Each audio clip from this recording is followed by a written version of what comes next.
So.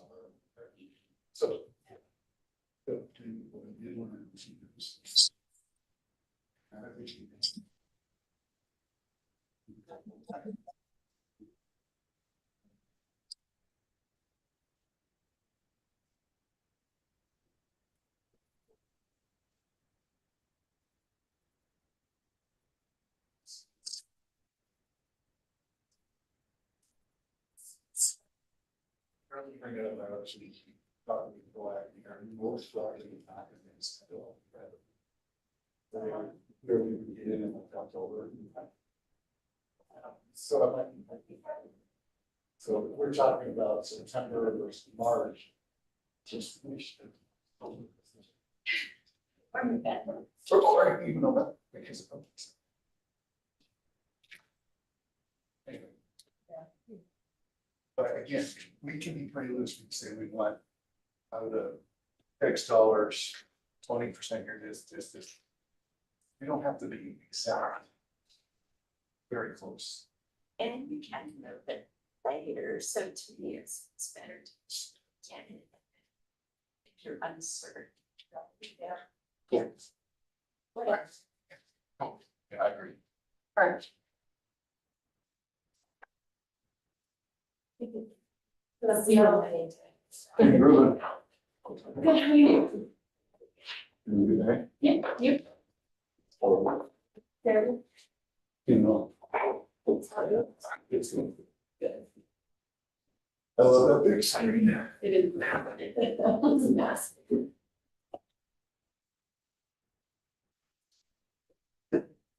You know, Marshall. Good, thanks a lot at work today. Yeah, Yeah. Our convection oven's been cooking us. really.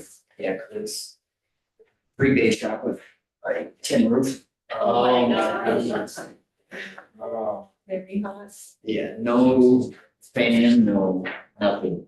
And I was convinced I'm gonna buy a evaporative cooler for it. Be a little bit cooler. sure. What you think of this? Yeah, Some that's great. communications team put it together. After our meeting, let's just do it. I was like, how are you doing? Because it was just, it's so nice to see it put together. I really like. Well, and you put it to like this. So it's the code, we looked at it, it's called co-responder version. That specifies, criminal, whatever. But Yes. I like it, but we have to put it here. It's your little curve, but here we go. Yeah. I know you're doing. Hey Marigold, how are you? I'm doing great. All right, great. Where do you want me to sit? I'm not making a Where do you want? I was gonna say, if you wanna say it here, and then when, or in one of these seats, I think someone's here, but then when we have you present, we'll have you come up right here. And you can either use this for your computer, or you can pop a seat right here. And I'll pop this slide up, and we'll be good to go. Yeah. Let me know if you need anything, okay? It's very, I really do like. One thing I thought this was like the English, the top of the book. And so I don't know if there was any. Just, you know, it just takes away from five. No, actually, that's. It's a silly little thing, but it's, No, it isn't. I've been questioned on that before, so I'm like, okay. Good to do that, that's easy, easy, thanks for the feedback. But the rest of it, I thought was awesome. Good. Really helpful and nice to have in, it's, you know, I can just put that in my most of the council. I should have done. Don't have some like just because they're, yeah, because we all report back. Here's what we're doing, they can see, oh my. I thought this was. It's amazing how. We popped it up quite a bit just in 1 year, support housing. Yeah. Yeah, for sure. But I mean. We're looking at harm reduction, we're looking at the whole spectrum prevention. Treatment, recovery, so. And then this was where I traded calendar, let out, and Carol give feedback on what our process was last year. Yeah, I read through that, that was, I thought. Well, there's just, well, what is your process? Why wasn't it open? But we had a really, in October, an hour discussion, we're like. who's gonna do our phase and who's gonna, how can we make this competitive versus targeted?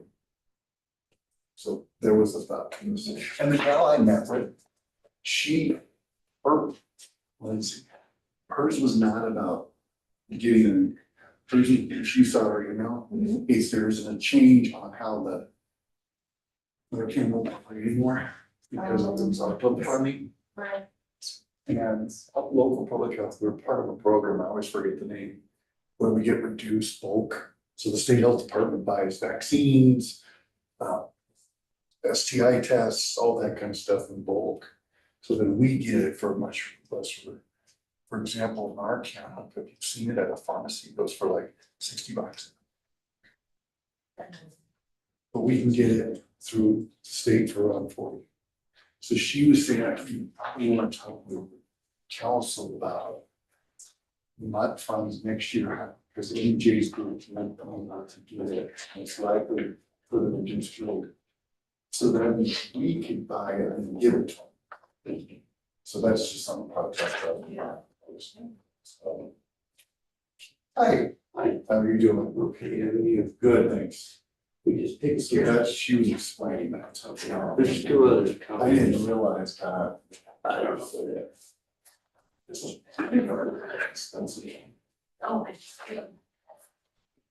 got one in my car. I got the little house that's last year. I've got one in the house. And my wife's saying. My oldest in the garage, just thinking on his truck. That's like seven keeping the line on that car, because I'm somewhere. Yeah, it makes My sense. car is probably gonna be with some of us. So it's like. It's kind of bulky and carry like a bit from. Yeah. There for a while, because around Troutman in town, we still, I've been starting to see more activity. I'm on a run in the early morning, right? So I used to run with a little camel. Well, that's more I had it in there, just, you're there going, oh, I don't know. I'll just. Sorry, I'm like, won't be here. No, You're not late, you're teasing, I watched. You know, yeah, maybe 2 minutes. So I did. Yeah, it's already out of stuff. I was in that.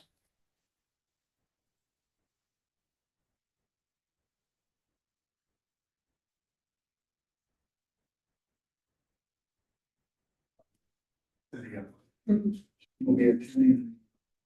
I will be running until that.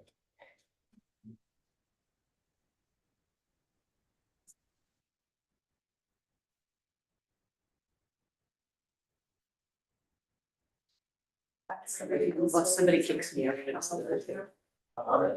But I definitely want to send them. Yeah, that's the whole purpose there. Put it on the website, whatever. I think I'll have to do both of those. You think that's too? Yeah, I think so. How many people are looking for us? What, well, she would have that, get over on me. Just as soon as it. Yeah, here's the process. Here you go. Yeah. Hey Shane, how are you? Well, good. How are you? Really? Mr. Chair, is it okay for me to sit at the table?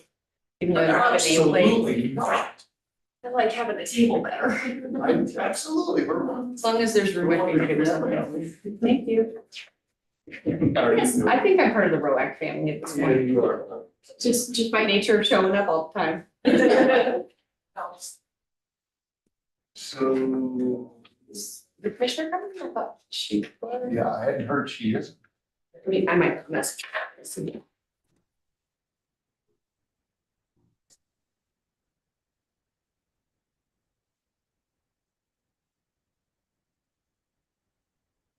No, I don't have a message from her, but she could still just be running in.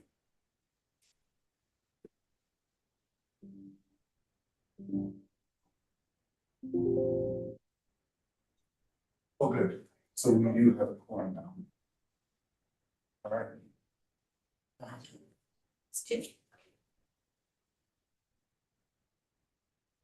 Well, all right, it is 2:00.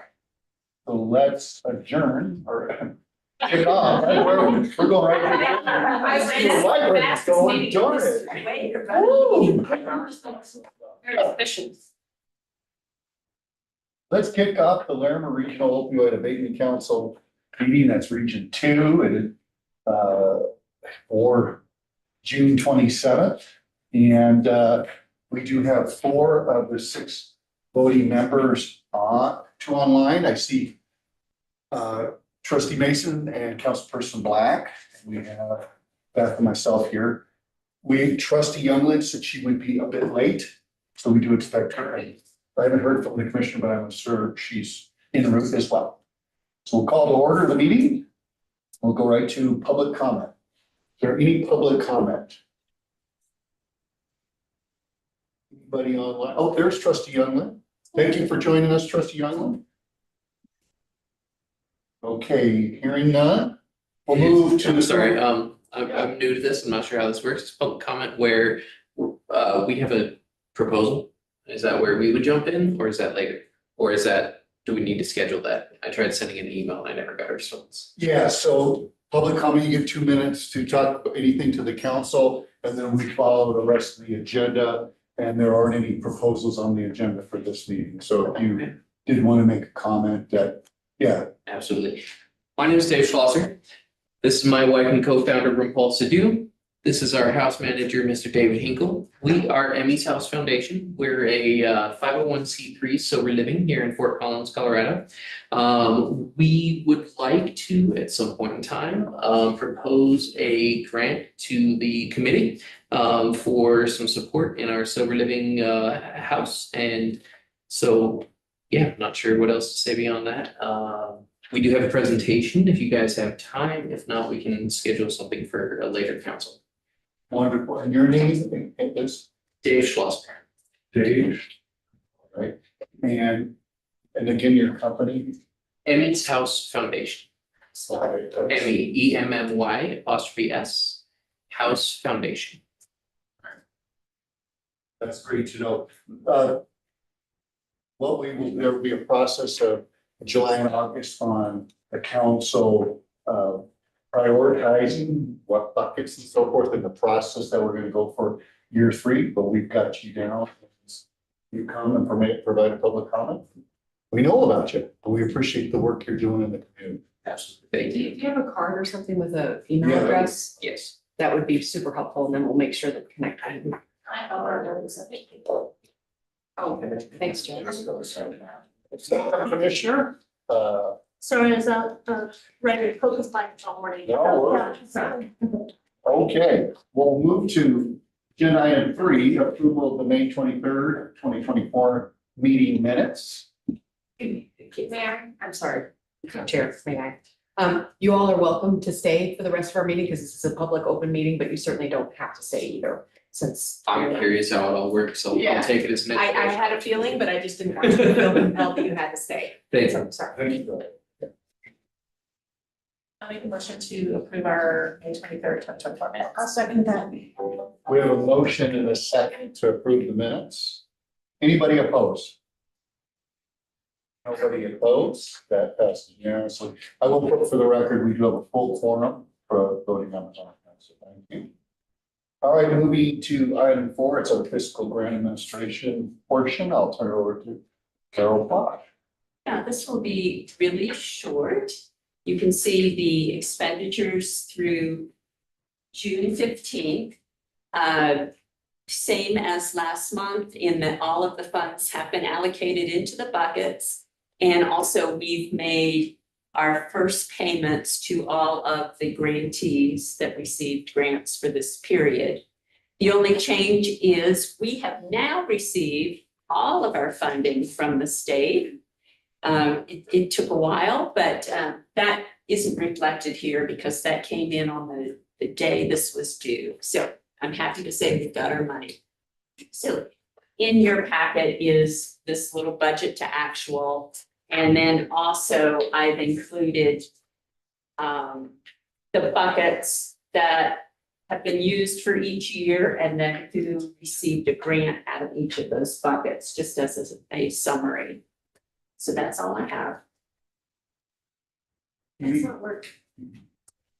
Any questions or comments? I'm making sure I'm not missing anybody online. I have something, Mr. Chair. Yes, Councilperson Black. Thank you. Do we happen to know if Purdue, if we've gotten the Purdue monies, if that's hit a final settlement? Do you know if our AG's office is aware of that or not? I would be relying on David Arum, our county attorney, and he's not present at the moment. Okay. So he tends to stay very well connected to Okay. the state AG's office to know when these other settlements are resolving, and then funds should be expected to come into the state. Okay. My community partnership office director was just curious, so I thought I'd ask for her. Thank you. I appreciate that.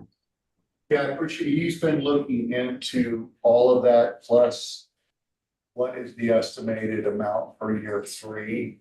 And the last response information I got is there is some part of this being tied up at the Supreme Court.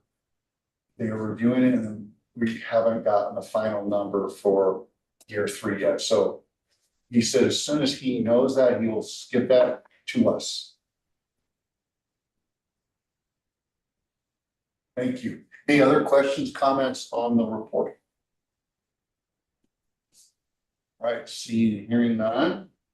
All right, item B of this is the reassign existing contract with the Colorado Nonprofit Development Center to the Yarrow Collective.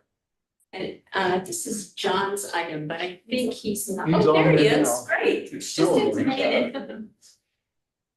Hello, yes. This is, as you recall, we awarded a contract or an agreement to give money to the Yarrow Collective, but at the time they did not exist as a 501c3. They have since formed as a 501c3 and don't need oversight from the Colorado Nonprofit Development Center any longer. And so since the contract is technically with the CNDC, we need to reassign it, and this document makes that effective. And that's all there is. It's mostly a formality to get this signed over. I'll make a motion to for changing from CIBC to the. I'll second that. Got a motion and a second. Any further conversation? Just saying, we need, that template came from the adjust, we've used that, and it's worked. Oh, great. Thank you. So thank you, Jessica, for that. That's good feedback. So there'll be a just using the same template. It works great. Anybody opposed? Not seeing any. That passes unanimously. Thank you, John. And now we're moving on to some fun stuff. If you recall last meeting, I brought up about our youth engagement specialists. They work on projects through the health department on youth outreach, and our yeses put together a project to SAMHSA regarding fentanyl and how fentanyl kills. And so I'm going to turn over to one of our yeses, Marigold, and Marigold is going to give us a brief overview of their presentation and what their next steps are. So Marigold, you can come up to the front here and the camera can get you so folks online can see it. Maybe I'll do this and let you sit back. Down. Okay. That works.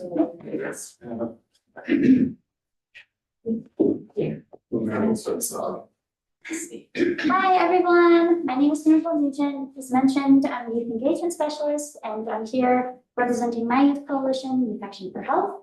We've recently been granted a $2,000 grant from SAMHSA for the Fentanyl Alert Challenge, and we are very honored and excited to use this funding for our current project.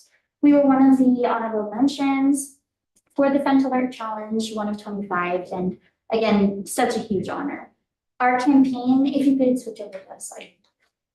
Our campaign involved a series of 3 different avenues to connect with the youth audience regarding the current fentanyl crisis in the United States. And our first avenue was poster advertising. You can see it pictured on the slide, and our design Our design was meant to emphasize elements that a youth audience would be drawn to, along with our group itself, our internal youth coalition. And these specific elements included meticulously editing the color scheme to be pleasing to the eye, choosing a statistic from the CDC that we thought was palatable if someone was walking by, and also invoking some type of eye-catching visual, which I think for this poster is the skulls inside of the nondescript pill bottle. Our poster's main function is to provide factual information about the fentanyl crisis, which is where the CDC statistic comes from. We also wanted to provide valuable data about Narcan training, and that's where the QR code leads to. We realized as a group that we wouldn't be able to put all of the specific instructions on how to administer fentanyl, what naloxone was, et cetera, onto our poster. So we thought a more youth-friendly approach would be to include a QR code. And if you scan that QR code, it just leads you to additional information about what naloxone is, how to administer it, what Narcan looks like, et cetera. Narcan, if you don't already know, is used to prevent drug overdoses, and it comes at no sort of physical harm to whoever is being administered Narcan. Our youth coalition has done several Narcan trainings throughout the year as a part of our core goal to tackle substance misuse head on the most that we can in our community. With this in mind, we wanted our poster to reflect its importance, Narcan, and also, again, tackling substance use in our community. And our second avenue was pursuing podcasting, specifically podcast inserts. And if you listen to podcasts, they're vocal inserts in between podcast segments. They would replace traditional advertisements with factual information about fentanyl use. And our group thought that it was pertinent to the youth community just because so many of us listen to podcasts within our group, and so many of us knew peers who also listen to podcasts outside of our group. Unfortunately, we were unable to contact any sort of popular podcast hosts who would be willing to listen, but we're currently keeping all of our materials intact, such as the data we used and collected for our specific statistics that we would have shared for hopefully a later date. And instead of contacting extremely popular podcast hosts, we're hoping that we can contact local hosts. It's been on the back burner because of our third avenue, which is our fentanyl film. Currently, our short film is about fentanyl use and is called Habit. We are in the filming process itself at the moment. Could you switch over to the next one? We're in the filming process at the moment, and we'll actually be filming more scenes tonight. We're hoping to be finished in August. So I'm very excited to share that our timeline is actually going well, and we're not really getting off track, which is fantastic. For insight into the process, we've been planning since January and development began in April. The reason for the delay was because our submission date for the SAMHSA contest was in March. So we had to put it on the back burner in order to actually get collect all of our resources for final submission. And for step one of the actual filmmaking process, the script process was held mainly by myself and subject to evaluation over several Youth Action for Health meetups. The first draft was written in a relatively short amount of time, and editing consumed most of the allotted time we set out for the script writing process. The story centers, for context, around a teenager named Dakota who unfortunately overdoses on a bag of cocaine that is laced with fentanyl without their knowledge. The protagonist is named Elle, whose personal conflicts with Dakota and Eden, who is Elle and Dakota's old friend, are at the center of the film. Ultimately, the film is tragedy, but highlights the interpersonal conflicts that lead to Dakota's mental overdose. Elle and Dakota's former friend, the aforementioned Eden, has ceased contact with them upon leaving his rehab a year prior to the events of the film. And after receiving the cocaine in the second scene, Dakota encounters Eden after this massive period of distance. He warns them about the product they are about to take, and his motivation for reaching out, aside from seeing a familiar face after such a long time, is because of conflicts that Dakota's drug dealer, who's named Ace, has previously had with him. And also, obviously, he's a recovering addict and is trying to help out his friend despite their distance. Eden also hands them a fentanyl testing strip during this encounter because he's trying to use harm reduction to try and help Dakota rather than overtly asking them to abstain because that's a fruitless effort, and he knows this himself after coming back from a rehabilitation clinic. And the main plot is focused on Dakota and Elle's conversation in the back of their car as they're collectively using a substance, as they switch from tiptoeing around these internal issues to verbally sparring with one another. It gets pretty heated, and again, this is a tragedy, unfortunately, so it's very sad to see. Both characters also have a romantic interest in one another, among other strife, and it complicates the situation pretty heavily. Elle is a very jealous person and grows even more jealous after Dakota's interaction with Eden, since she wasn't actually contacted by him in that period of time, and she's furious that he decided to only speak to Dakota after such a long period of nothing. The conclusion of the film is going to include relevant statistics from either the CDC or SAMHSA on the countrywide fentanyl impact. The way we haven't actually shot the scene yet because it takes place in about 2 weeks, but we're going to be holding up signs for all of our extras to hold. It's going to be not a relatively quick scene, but probably the most important scene in the film. As for developments outside of the script, our shot list was the next step. A shot list outlines multiple details about any individual shot for every single scene, such as duration, angle type, actors who need to be in the scene, camera movement, props, etc. The process was very time intensive, and I also mainly headed this effort before handing off the reins for completion. Cassie incurred for the third step while I was outside of the country, and my fellow youth engagement specialist, Natalie, who could not be here today, was given a task. She found actors through our local connections and through social media, with our main 4 characters being played by both local youth talent from social media and who we know within our community.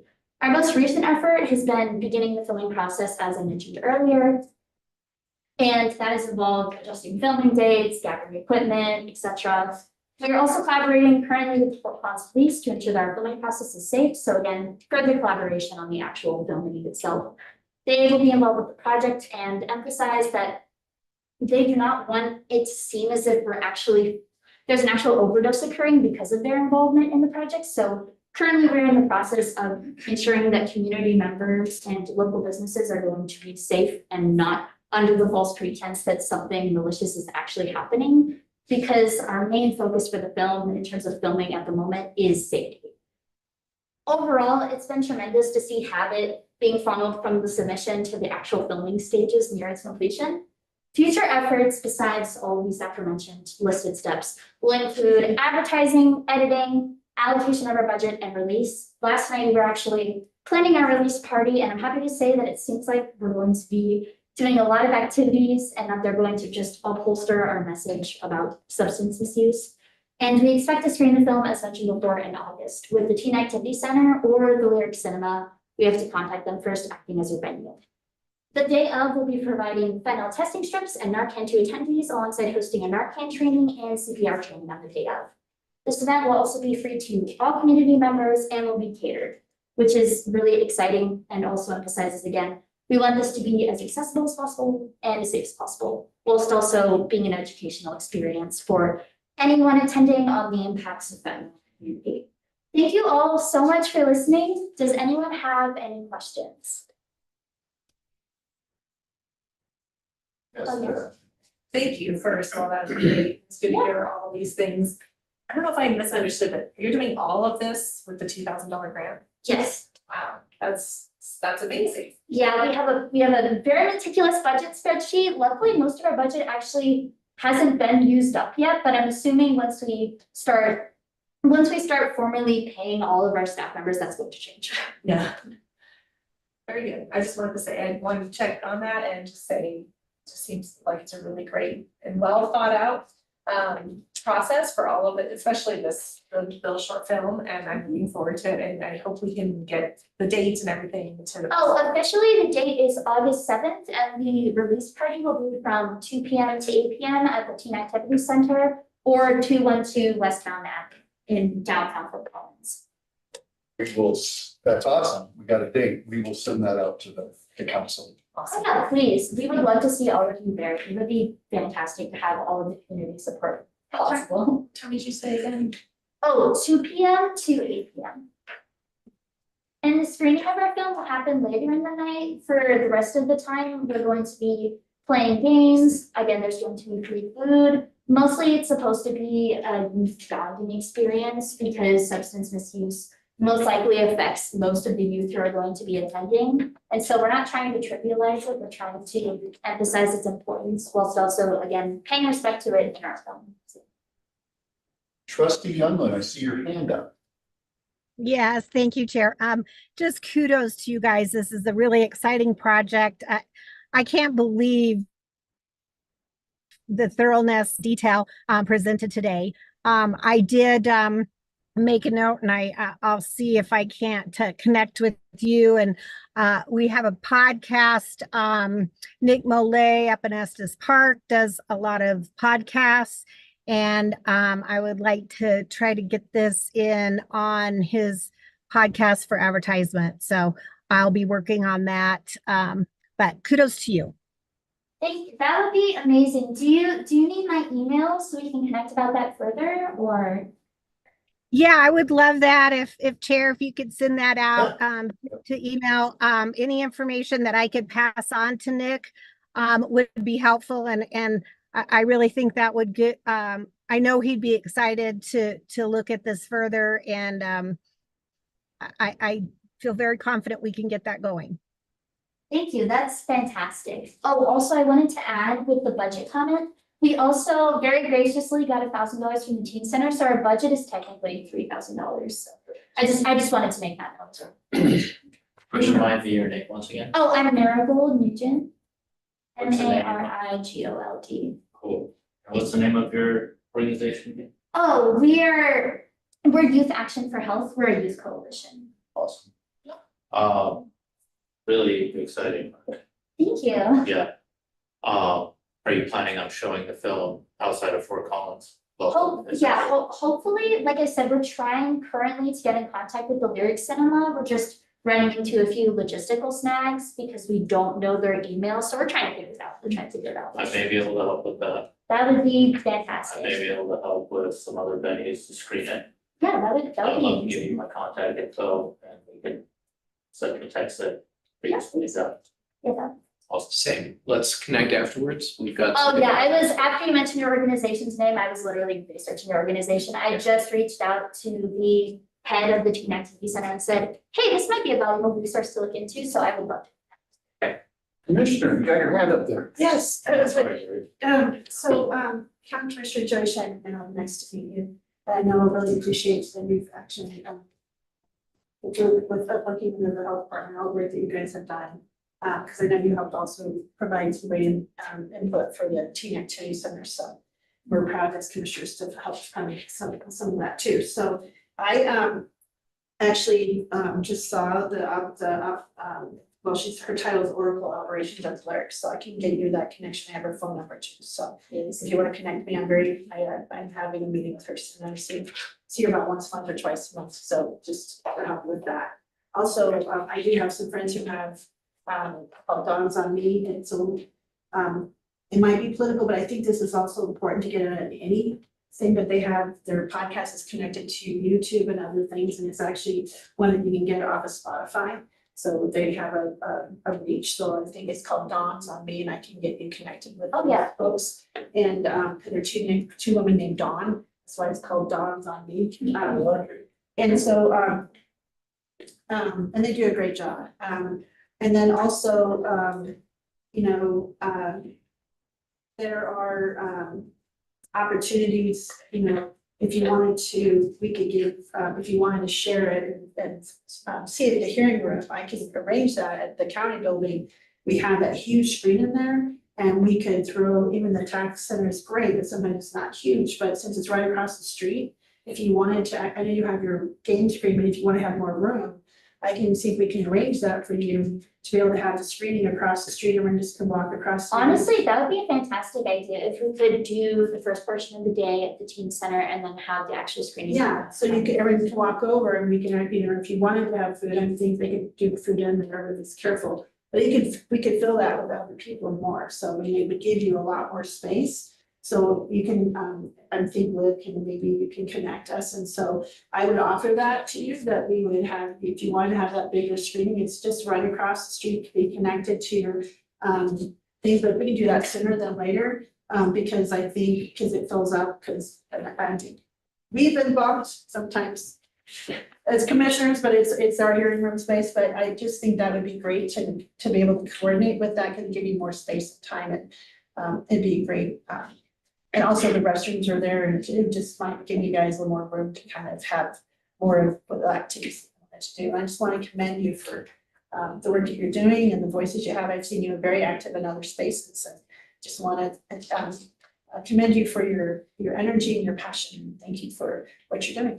Of course, and yes, we would love to use that space, and again, we'll try, if Liv could connect us, we will try to work on that sooner rather than later.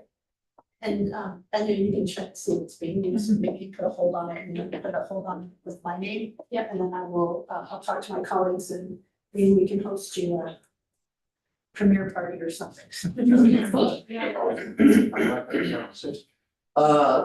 Councilperson Black. Thank you so much. Thank you for this presentation. I as well am very impressed and am very excited about this being in our community. Is it okay if I share your email with the City of Loveland's youth, our youth commission? They're very active. They're a good group. Please do. Okay, great. Thanks so much. Yeah, of course. We always love connecting with other youth coalitions or just other different youth-oriented spaces across Colorado, so please. Fantastic. And one of their priorities this year for that commission has been youth substance abuse. So this is right up their alley right now. I appreciate you so much. Yeah, thank you so much. Are you talking about Thompson Teams? Excuse me? Are you talking about Thompson Teams, that group? Nope, I'm talking about the City of Loveland's Youth Advisory Commission. Okay, oh, good, good. Yep. Thank you, Mr. Chair. Well, our Youth Action for Health group, there's usually 3 to 5 of them. We try to spread them out through Fort Collins, Loveland, as this part of representing the 3 school districts. Their work has been amazing. Also, they were involved in the build out, at least the architectural of this building, providing input from their perspective. So a lot of that perspective was put into this building. So very, very active group. We're very proud of the group and looking forward to this premiere. But Marigold gave this presentation last week to the Board of Health, which was wonderful, to the ROAC. So they will continue to keep doing it. So thank you. Thank you. Great work, prevention work for saving lives, for sure. Oh, and does anybody else have any other questions? Oh, yes. Since you have a, maybe you mentioned this, and I apologize, but where are you planning to do a lot of the filming?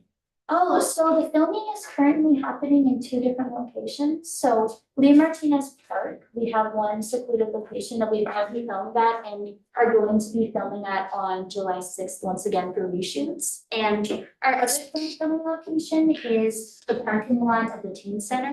The only specification that I put into the script was that the confrontation between Elle and Dakota needed to happen within a vehicle, so we could be pretty flexible in terms of the actual shooting space. And that's why, again, we're just trying to contact local businesses because it's going to depend once we get in contact. Once we formalize the dates for the SROs and police to actually be in the film, we might be shooting at a more secluded location, just because, again, we want to make sure that it's as safe as possible when it comes to actually filming. But those details just haven't been finalized because it's going to happen probably at the end of July. Thanks, Marigold. Appreciate that. All right, we'll move on. Good stuff. Item 6, it's Region 2 reports to the community. You remember last month's meeting, Carol provided kind of a wonderful overview where the fundings went the last 2 years. And from that, we had a conversation, well, that's good internal financial pieces for us, but can we put together a report for the community? So I went back in our wonderful Office of Communications staff We actually just recently stole one from DHS, so. Yeah. She's It's gonna take a while to pay off. Actually, me too, but I'm not happy. I'm Oh, no, I got enemies now. I'm crazy about that. Yeah. Oh, well, here's the work that comes out of it. So they put together a one pager, front and back. Proposal on what we would call kind of a community, a report to the community. First page, kind of a little, a little overview of how this all come about and settlement dollars and the COAG and the AG's office, which then creates the regions and our region, how much funding is within that first 2 years, which is 5.5 million. Then below is the approved funding areas. That's where Carol talks about, it's appendix E, right? In the master. Yeah. So those are the major areas that are approved. And then on the back, we define like harm reduction, social connections, supported housing, school-based programs, etc. And then we have the pie chart. And then we have the organizations funded. I did get feedback already from Beth, great feedback. Maybe put them in alphabetical order so people aren't thinking there was some order to this. So we will absolutely do that. And on the pie chart, you see we called it co-responder diversion program, because that's the title of it. Although it fits under that criminal justice bucket, we're defining it more that that's what the program is. So we're bringing it to the council for your feedback and final approval. Yes, Commissioner. First, thank you for further defining that, so it's not just criminal justice, because that's not what they're doing. Secondly, I agree with that. That was one thing I was gonna comment on, but I was waiting for it today. Thirdly, can we put on here, the website, and the email contact, so people have more questions? Oh, for the ROAC. Yeah, can we home put that, site. can we just email the contact, so it doesn't look, so people are like, oh, I have more questions. Next, I think this looks great. It's got, easy, a good common language and reads easy. I think it's nice and concise and, it's a good length. And I like how she colored the logo so much versus what we had before. It's not always easy to read, but I would like to ask if we can adopt this color and how she made this pop as our new official logo, because I think this is easier to read than the other one.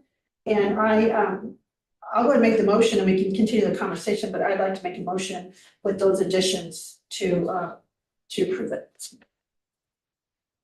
I'll second. You got a motion and a second. We can still. Excuse me.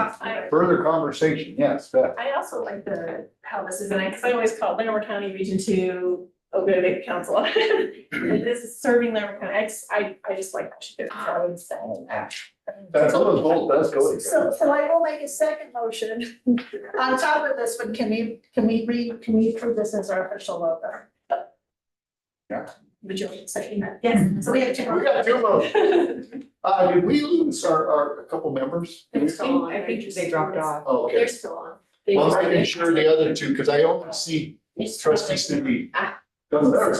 Any comments or conversation regarding this report? Yeah, I so appreciate it being so concise, easy to read. I agree, alphabetical would be great. I'm excited. I've been wanting to have a piece that I can share, even with our newspapers up there. So I fully am supportive of both of the motions on the table. I agree. Thank you. All right. Any further conversation, discussion? Seeing none, let's go for the first motion is to approve this report to the community with a couple changes and addition. One is under organizations funded, put that in alphabetical order, and then add website and contact information. I'm not sure, it has to have her name, it just. No, it just, we got an email that said Yeah. opioid, whatever, you know. That will be the contact comes to it. Okay, anybody oppose that motion? Seeing none, that passes unanimously.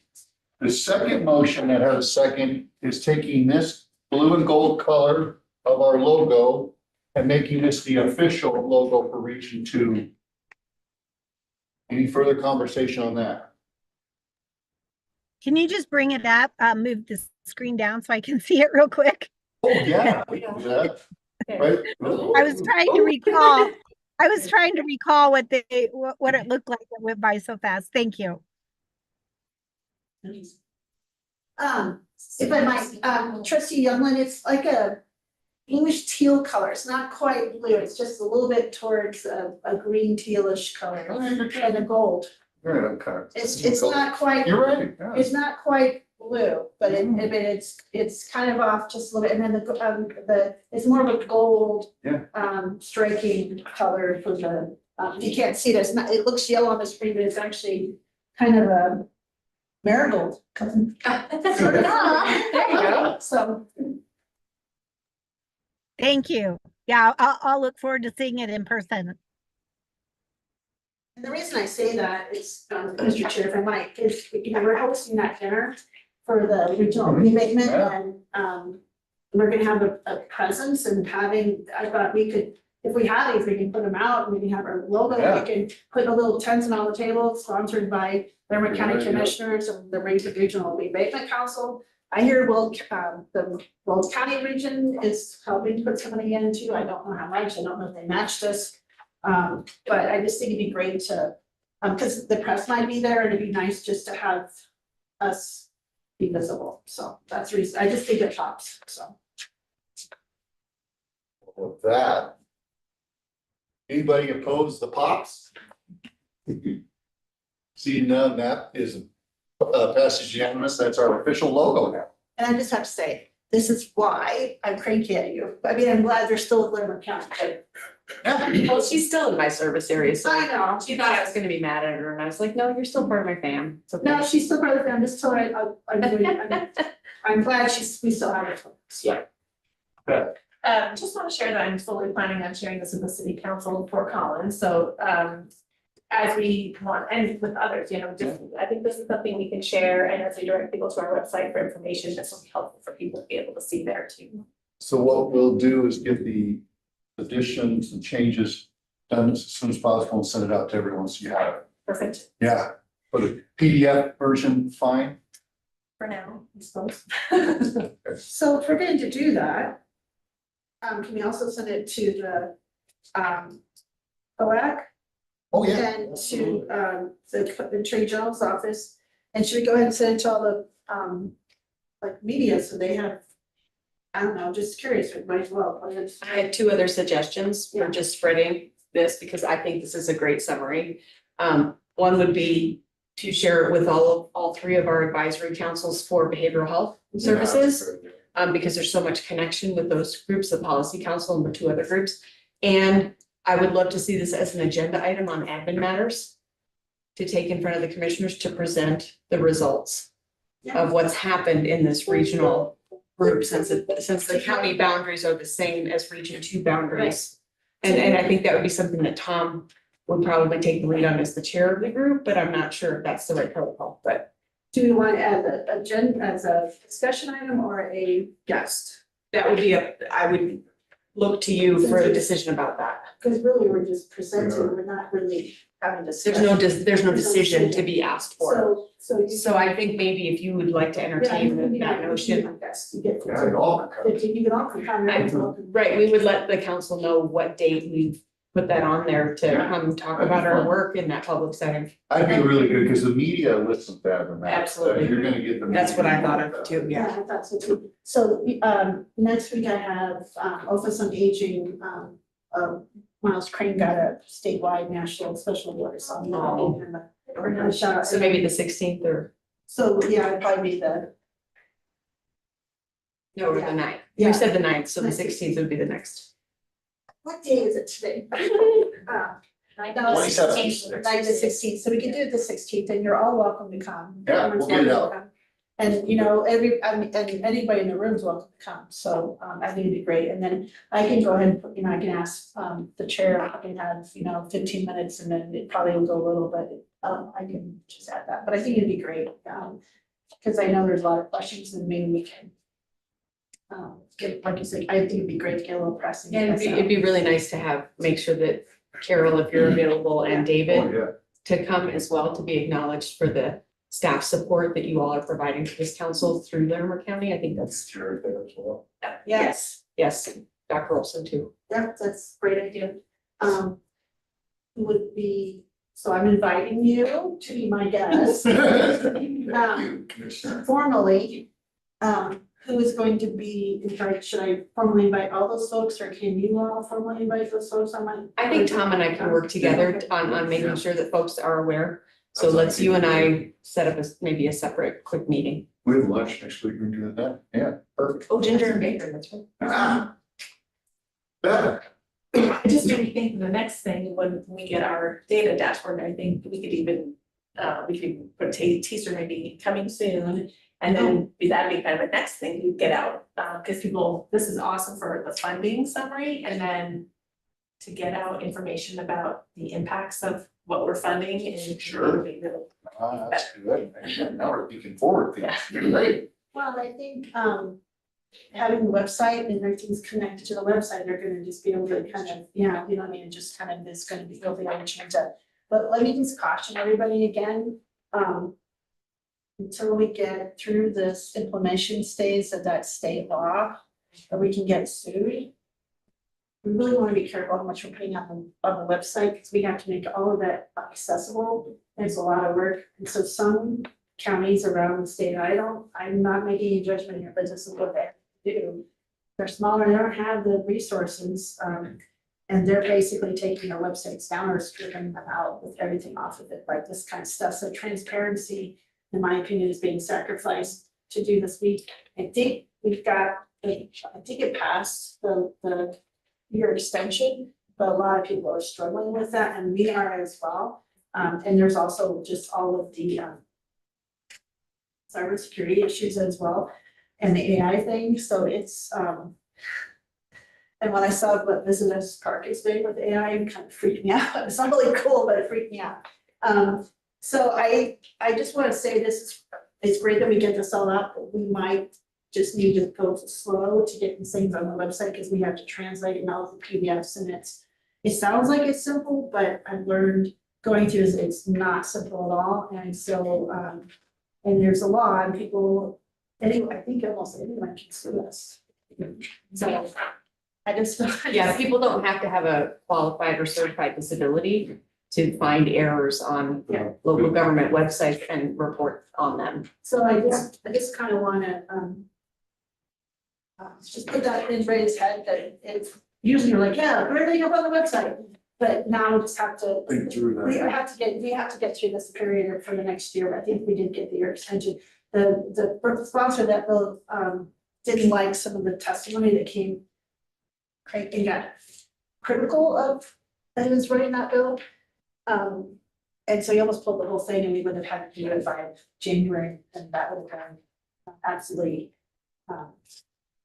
scary. And so, so we had I was on a committee that, it wasn't me that was doing it, but I was vice chair of that committee, so we had to write the letter begging them not to kill the bill. So I just want to kind of put that in there, because I think all local governments and school boards very much have work. Good reminder, thank you. All right. Moving to agenda item 7, capital asset policy discussion. If you all recall, Carol brought this to her. It was kind of, we didn't have a whole lot of time to discuss it, but I'll turn it over to Carol. We've got a documented packet. She needs guidance on it. Well, I think actually it was Commissioner Shattuck McNally that brought this up. Yeah. Because this came down from the state. We, over this 2-year period, we did give some funding for capital assets. But we didn't, the group didn't really come up with any sort of strategy about what we will fund, what we won't fund, and any sort of criteria. So what we were hearing from the state was that we should really put some criteria together. And I think some of the other regions are also looking to us Right. as far as what criteria we come up with. I think you're right, Colin, but I don't mean to interrupt you, but this was, G-Rock. They named their region, which is more than one county, it was Jefferson County and Clear Creek and Gilpin, I think. Where they were reluctant to help with any capital projects, as they were really worried about this kind of stuff. And so it was one of those learning forum things, and so the state AG's office put it back kind of on the regions to figure this out. We wanted to have something like this, and then they had us come speak and present. I'm like, yeah, we put money into a septic tank, and they all looked at me like, oh, I said, that's an extreme example, but that's what we did, and this is why.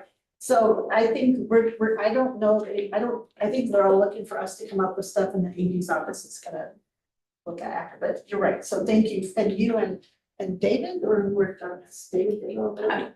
I worked on it and David talked about it. I mean, I reviewed it with him.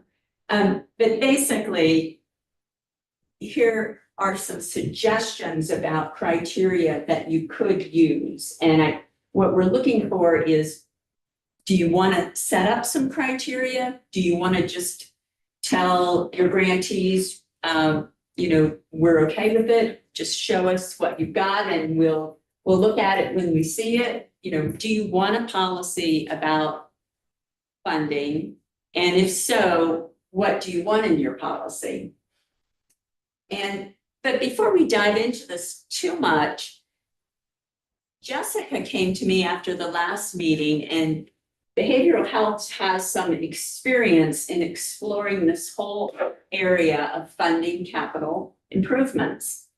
And I thought she had some really great comments about her experience. I don't know if you would mind sharing that with the group. Sure, yeah, we looked into it, when we started our grant program a few years ago. The requests for that are, I guess we put on our website that in general, we don't tend to fund these things.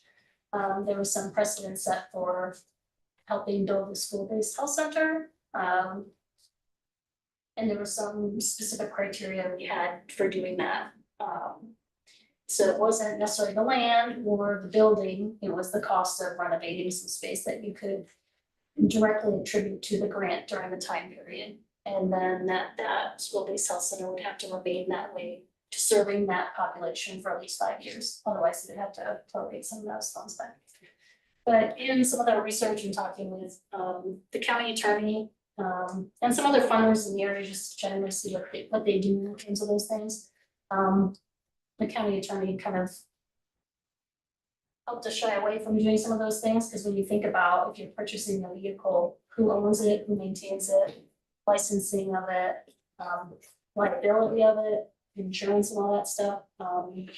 So we've tended to shy away from doing a lot of capital costs versus funding other things. So and the time involved in that, because we also put in some contingencies on that school business, so that they have to give us a utilization report every year for the next 5 years. So there's time and effort in developing the policy, and there's time and effort required of this group to then monitor that over the course of multiple years. And when you're only awarding things 1 year at a time, it's hard to kind of keep track or remember. You have to have a system in place for being able to follow up on those things year after year.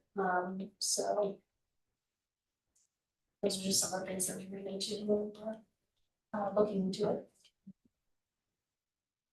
I guess thank you for this, this is great. I guess the first question here for the council would be, for future projects moving into year 3, do we still want to have the option to fund capital assessment, capital assets if it's appropriate? I think that's the question. So Yeah, and then the second one is, if you do want to fund those, what sort of parameters and rules do you want to put around that? Jessica mentioned, like, do we want to say, well, it has to be used for 5 years, and it has, if we buy vehicles, it has to be maintained, it can't be sold for some other purpose. Yeah. There's just a lot of things to think about when you're funding capital assets. So that's the second part of the question. Do you want to do it? And if so, what sort of parameters do you want to put around it? those sort of parameters would have to be written into the grant agreement. And as Jessica pointed out, somebody will have to monitor all of those going forward. If you say, well, we'll contribute towards building a building, but for the next 30 years, it's got to be used for this purpose. There's got to be somebody that tracks that for that amount of time. If So the bonds are really for these areas that you're trying to fund, how do you maintain that those funds are gonna be used towards that? So the first question, what are our thoughts? Yes, trustee Youngman, regarding should we continue? Looking for- I really hate to tie our hands, if you will, making a decision, yes or no. We've made a lot of decisions over the last couple years and only had one instance that we needed to address a capital expenditure. I'm wondering if, I believe we're all on the more cautious side of that. But I would hate to pigeonhole us and say yay or nay one way because we don't know what will come down the pipe. Something really important may come along that needs a little bit of capital. And I think we could probably look at that time. And if it's something that is just extraordinarily beneficial to the program, that then we could make the parameters. That's just kind of my thoughts at this point. Thank you, Chair. That's Jenny. Okay, thank you for that. Aaron, left. Thank you. I agree with Trustee Youngland, and I also know that we could just stick to programs and personnel and keep the capital assets out of it. There are funders, our grantees know the funders that are specifically like to fund capital projects. And they know that the sexy stuff is normally the programs.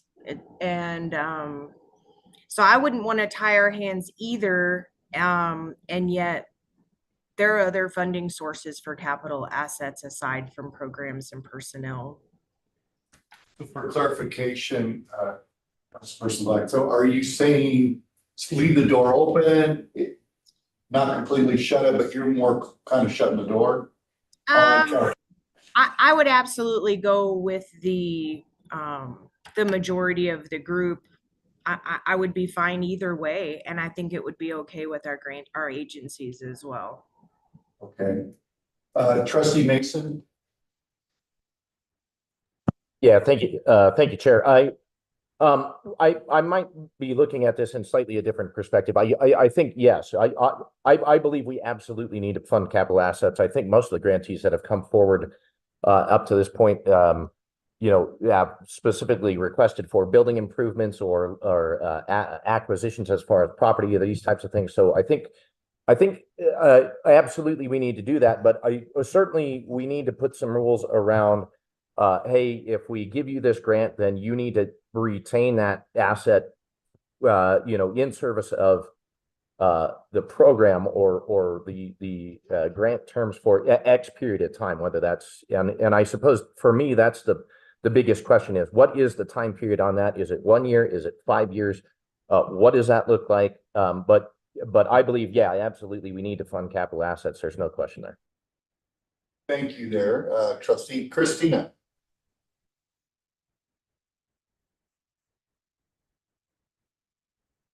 You're muted. You're muted, Christina. Thank you. It went off and then it went back on again. The reason I raised my hand was really to say that I hear so much from community members and especially vulnerable people and addicts and in our circle, homeless or unhoused people. And boy, do they have, I don't know how to say this. They have so many opinions about what we support, what our government agencies support. So I really like these clear parameters, but I also agree that it has to be very clear and more focused on programs than capital investments. Right now, we were trying to talk with somebody just recently about the new church in Loveland, or the new assistance in Loveland for homeless people. And there's so much negativity or myth surrounding this new project. And it's, it takes marketing and communication just to get them to accept something new in the neighborhood. And it's just such a struggle. So I think we really do need to be careful. So I agree with having good parameters, focusing on the program first, and then why we would need to fund those improvements or a building, for instance. So I like these parameters. Thank you, Christina. Commissioner. Thank you. I think you all provided some great comment. Thank you all for, I'm glad we're hearing from all of us, because I think this is really new territory and grab. I think it's something we do need to address. I agree with, we've all agreed with Trustee Youngland. I do think we need to not completely shut the door, but I think we should be very, very rarely use this and we've had a lot of this issue, but I think going forward, we have these criteria and really be clear with what's coming forth. We're really not inclined to want to do capital projects, and then I think having these criteria on here is really important. I think if we talk about just going to be following that, I guess it would be, since this council set up going forward, it would be something maybe put on the council to kind of have to get a report every year set to the council. And I think we could set that up, since we're set up for at least a few years. I think that 5 years is a good asset. I do think about the government entity thing, because we know they have the insurance and the indemnity and all those things. When we have a lot of these new groups coming forward and things, this has happened, and sometimes it doesn't happen, but they could be gone in 2 years and sell all the assets, and then if they're gone or they're out, then we may not get that money back.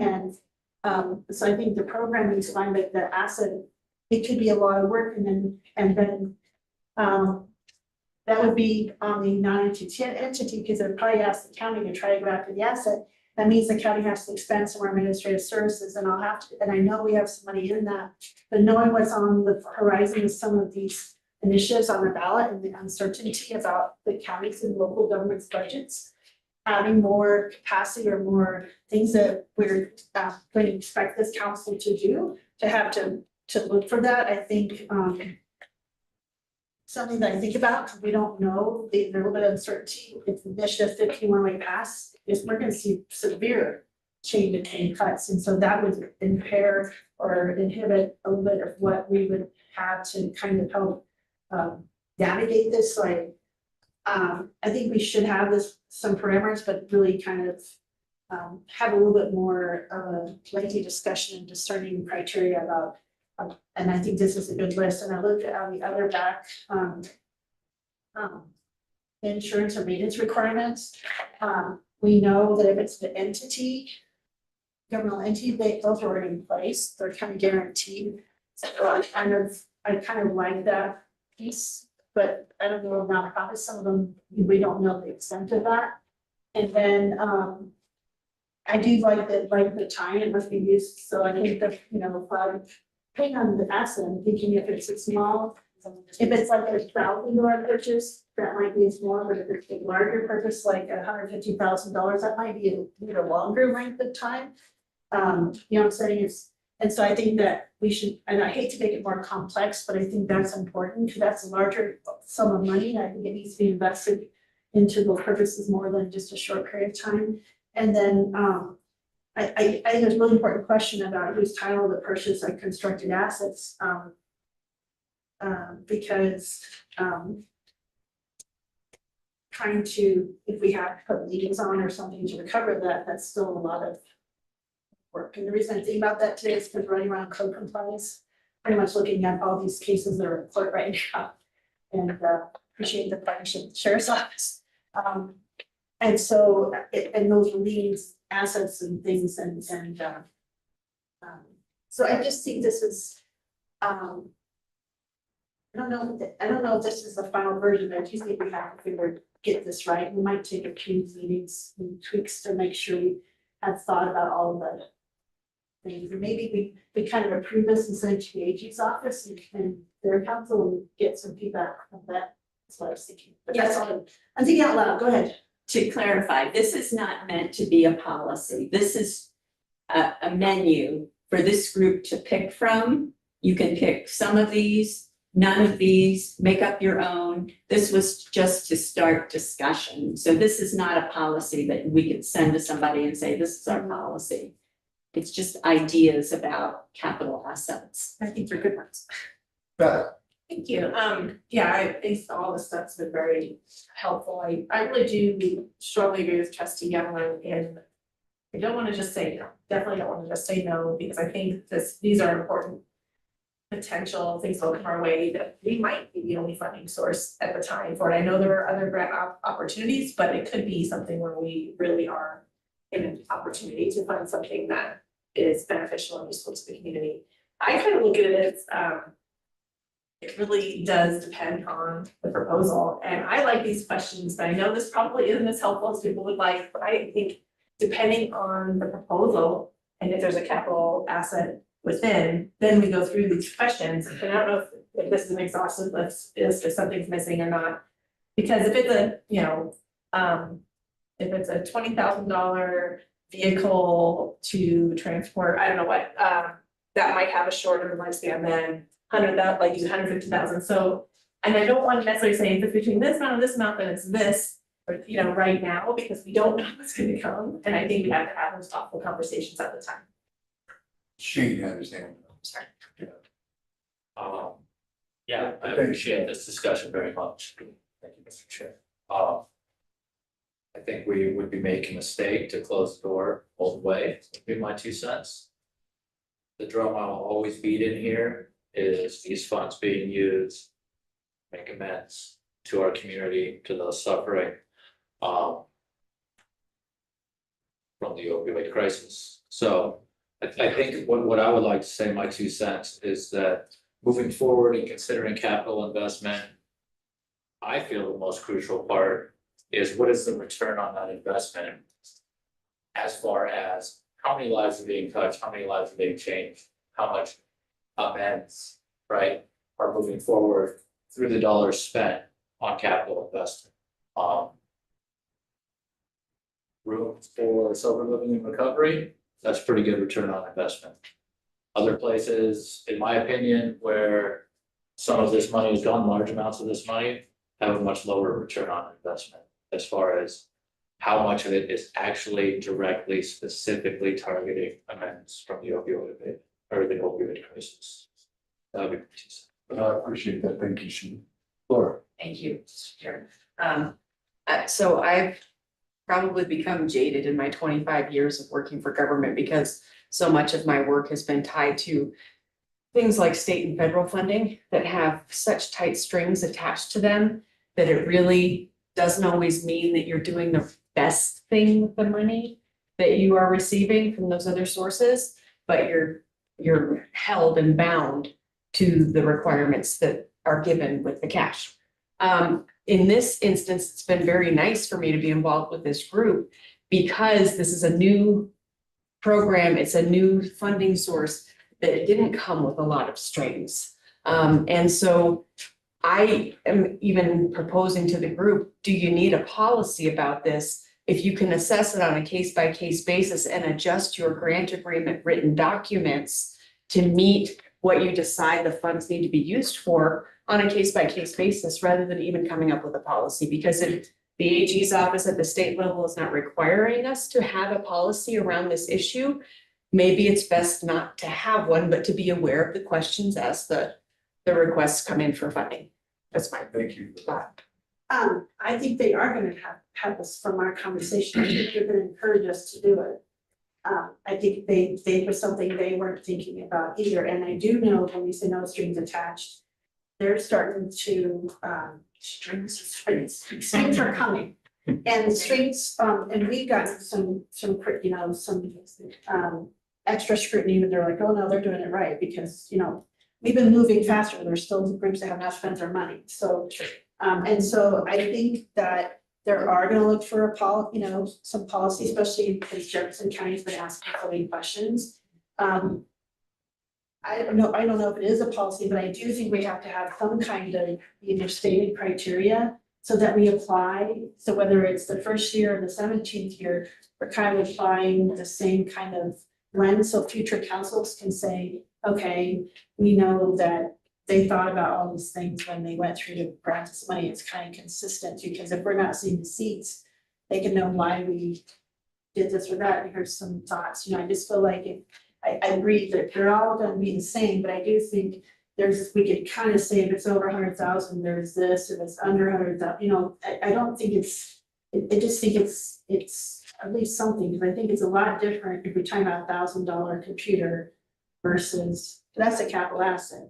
You know what I'm saying? These are computers and chairs and things, and so there's a difference between that and, we quite a bit for the renovation and the septic tank, right? And yes, that's a good 10 investment, but also I want to caution, when we talk about making amends, all this, every grantee should be treated the same. We don't know if every grantee, when they do all these programs, if everyone is absolutely 100% opiate abatement. There might be some multi-substance abuse on board, and I think we have to, I don't know if we can have that being one of those criteria, then it's gonna be really narrowing how much, because you're gonna have to then make it harder to have them track who they're serving in that, and so I think that it's, I hear you, I agree, we have to make amends, and I just been talking to some of the grantees, and we've been having this data discussion at the state level with the dashboard and also with our epidemiology group, and it's just hard to have. It's a smaller subset. It's just pure that. So I guess we're kind of a new territory here. We're kind of leading the way, and so I don't think even if we start going down for and having kind of these criteria, doesn't mean we can't go back and once we test drive them, doesn't mean we can't. We have done that all along, continue to kind of tweak things, so. Trustee Youngman, did you have your hand up? I thought I saw it up.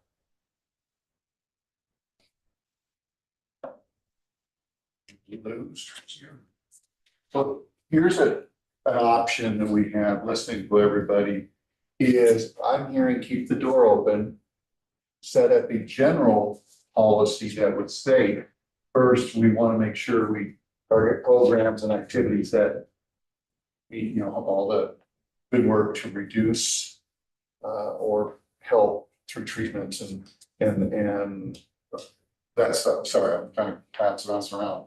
But put in general, and then if there is capital assessment that we do agree that is important, but then there's this parameters here, this kind of menu to consider be added into the contract that they be identified. So it sets us up for that, hey, this council has had the conversation, it memorializes it, and then says, no, assets are kind of the least on the bottom of the list, but when we do determine it is important to fund that, here are the things we've got to consider to add into that. That what I kind of heard, is that a good summary? Yeah, and as I'm hearing this discussion, which is great, I think we could turn this into kind of a list as opposed to criteria. We could say, when a capital asset comes up, the group will consider the financial stability and longevity of the organization. They will consider the impact of the asset on the return on investment, as you put it. They'll consider the type of asset, we could put these, kind of list these as things that you would consider at the time as opposed to setting criteria. I think I could make that work. That was what I was trying to say, but you said that much better. Trustee Young, your hand is up now. Yes, that's spot on. That's what I would like to see if they're needing something to show that we are thinking about it, we are, contemplating taking more capital improvements on. Spot on. That's exactly what I was wanting to hear. Thank you. Would you entertain making a motion?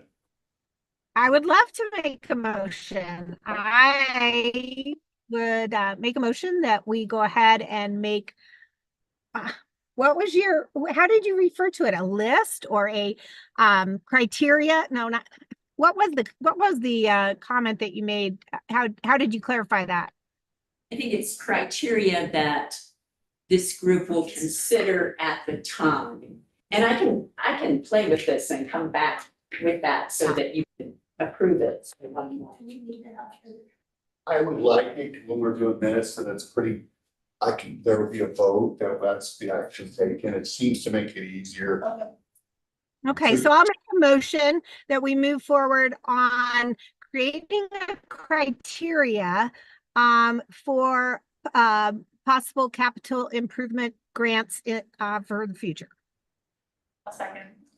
We have a motion and a second. Any further discussion?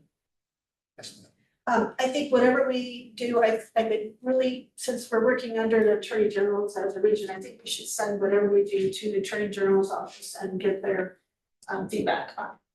Sure. Do we want to use the verbiage of criteria or considerations? Criteria. Criteria? Criteria to consider. Consider the Both words. criteria. I love it. Or consider Yeah. these The factors. process, Yes. not the. Yeah. Right. Perfect. Yeah, Jessica, there we go. Yes, I like that. Any further conversation? All right, anybody, okay, well, anybody oppose that? So that passes unanimously.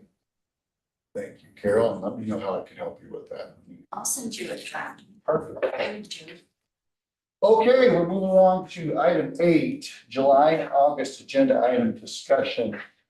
So what we need to look at here is we have a due date of September 15th to get to the COAG year 3.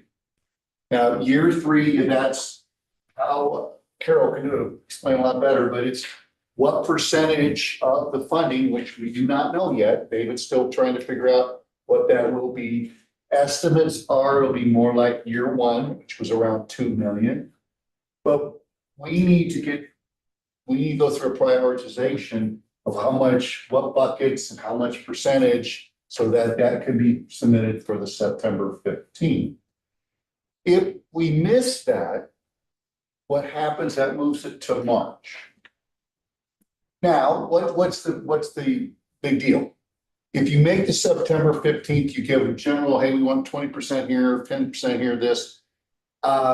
Things can change, we can always change it. But what that does is it opens up funding allocation to Region 2 beginning January, February. Is that correct, Carol? If we wait till March, we don't get that funding until probably May, June, July. So it sets that the open funding period that we start receiving funds quite a bit longer down, about 6 months. Am I saying that right, Carol? So what I did is put together with Liv and Carol's help, our process for how we get year 2. If you recall, back in August and September, we had facilitated meetings, lots of great conversation.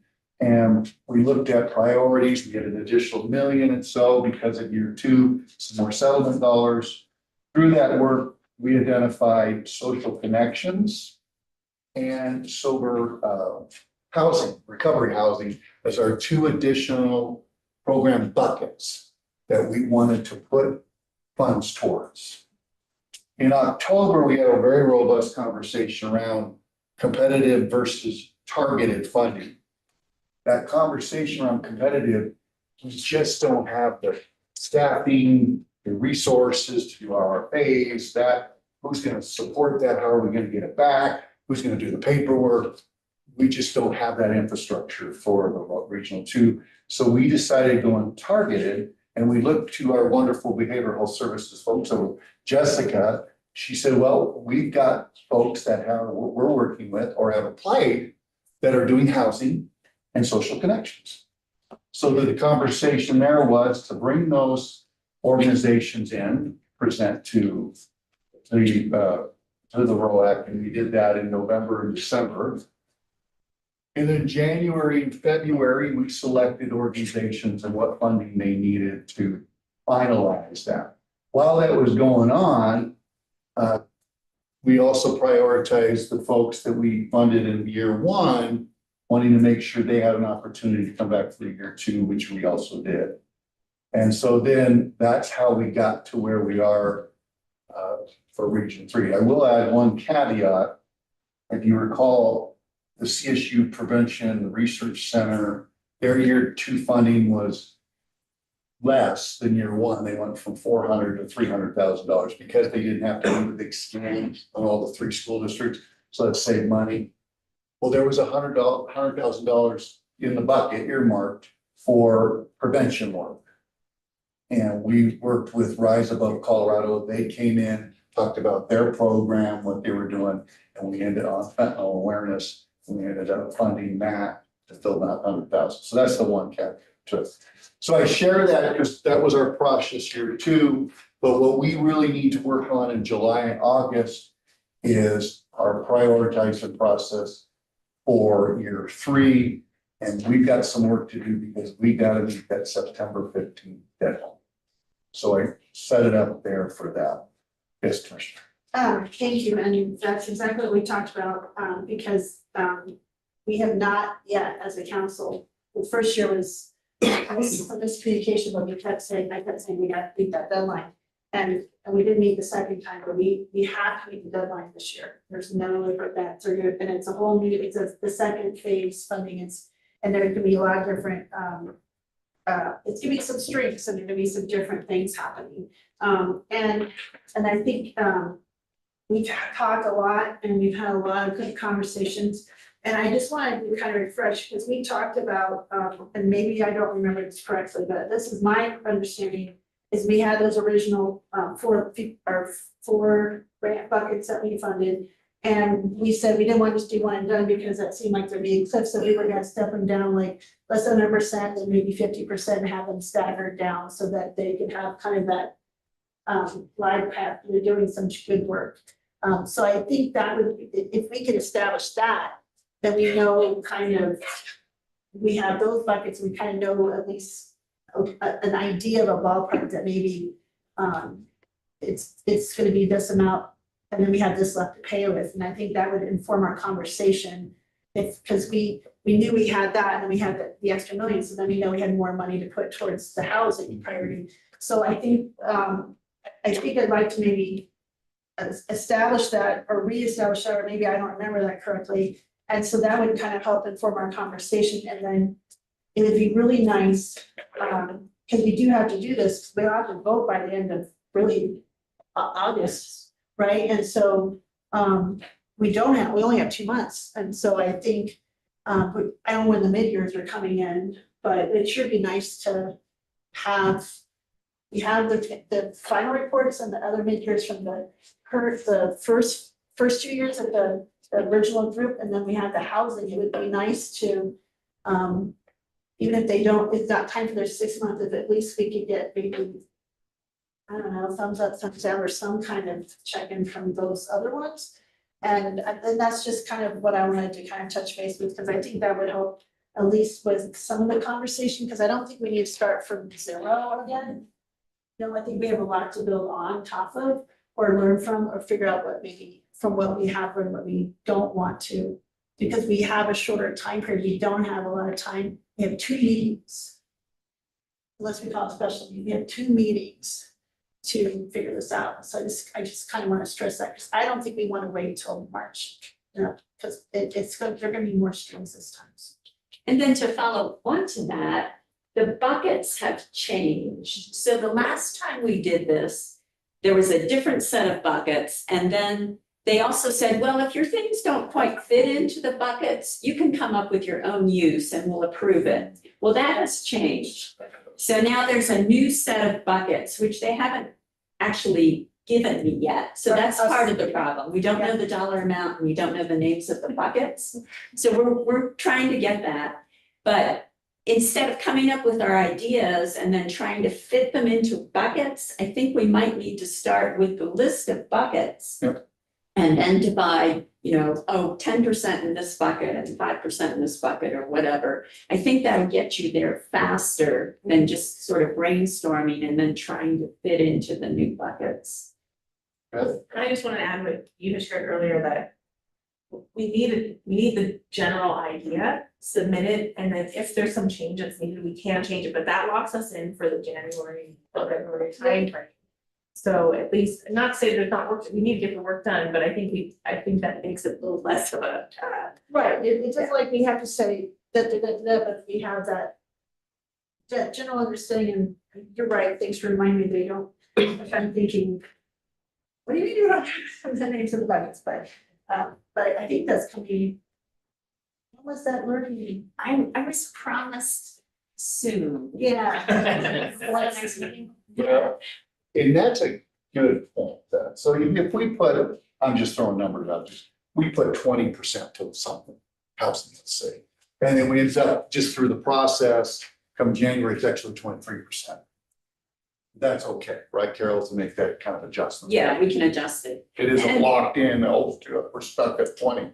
And the other thing to keep in mind is, at least originally, this group said, we don't want to put 5% in each bucket. We want to put enough money in the buckets to make an impact. So you're not really having to choose and divide things among 20 buckets. You're probably narrowing it down, if we only have $1 million or 2 million, to maybe 4 or 5 buckets. Yeah. Which is what we've been doing, well, this one's right here, right? Yeah. How many buckets did we do? We did 7, or 3. If admin counts. Well, admin, yeah. We did 4 you're technically without adding. So there's 6, so we take out admin, there's 6 buckets. So do we just start there? I don't know. That would be my suggestion, prioritize up to those. That, because we've done that work, like you said. Yeah, why, we don't need to We don't recreate need it to- here. No, that goes round. People online, our council members online, any thoughts? We've got 7 more minutes here. Thank you. I just as soon keep the 6 buckets we have going now until we hear different. Thank you. Yeah, I agree. Don't invent the wheel when we don't have to at this point. I think what we did was great. Great division, and those 6 buckets are fine with me at this point. I would agree. I think the buckets that we have created in all the great ones, right? Yeah, we just figure out how big the buckets are. So with that, knowing we have the September deadline, you remember last couple of years, they would extend the deadline, so we got it approved like in October, November, or something like that.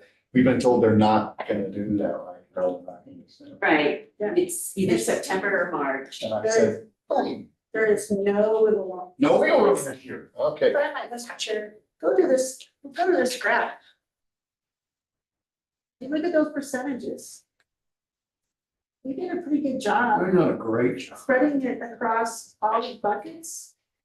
I think, Yeah. in a pretty fair thing, when you look at this, and so many, you can connect some of these, but I think this looks like we tried to do the most good, and I think, I want to just commend you all, and thank you all for your work. This is, I think, to me, when I saw this, and thank you, Carol, for getting in, and everyone, and Jennifer for doing this, I think this is totally really great story, so.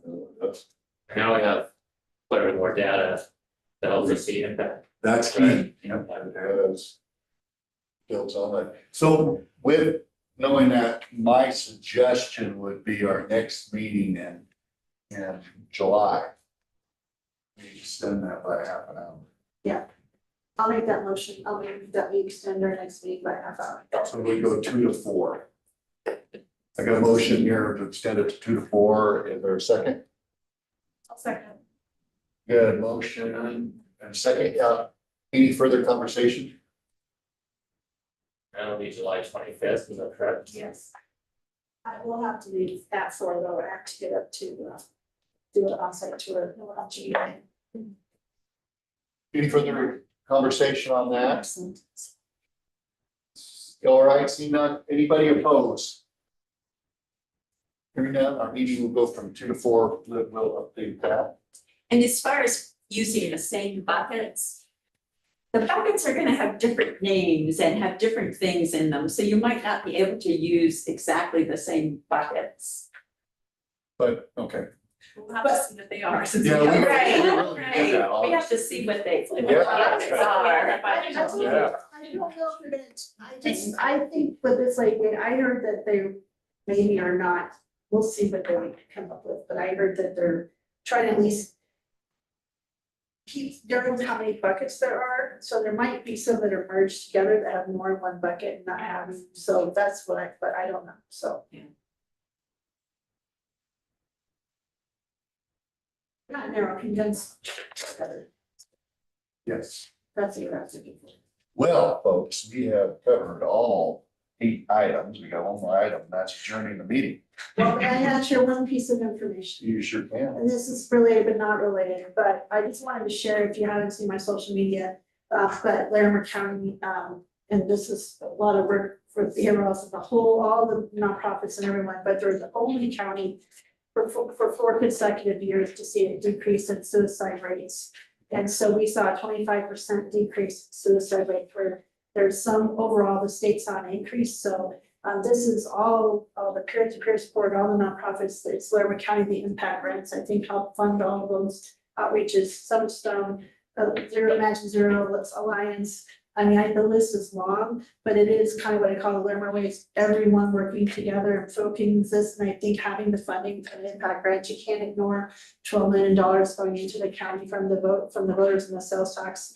And I just want to say, that is just to me hopeful and really exciting work, and I'm hoping that with this data and things that we see, we just infused $5.5 million into the community with this focus, and I'm hoping, my hope is that we'll see some of those other results. So thank you. We're seeing a wonderful trend with our youth on the Health Kids Colorado survey, showing a lot less kiddos experiencing loneliness or days where they feel like they don't want to be alive, significantly. So there's been some efforts there as well, which is great prevention work. So yeah, I agree. All good stuff.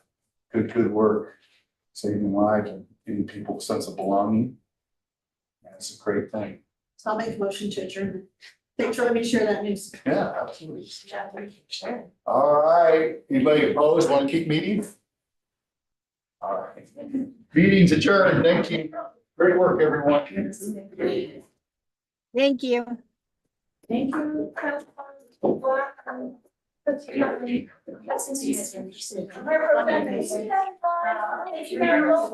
Sunday, so we can plan an application in between now and Sunday. So just go to the website Okay. there. Okay. Yeah.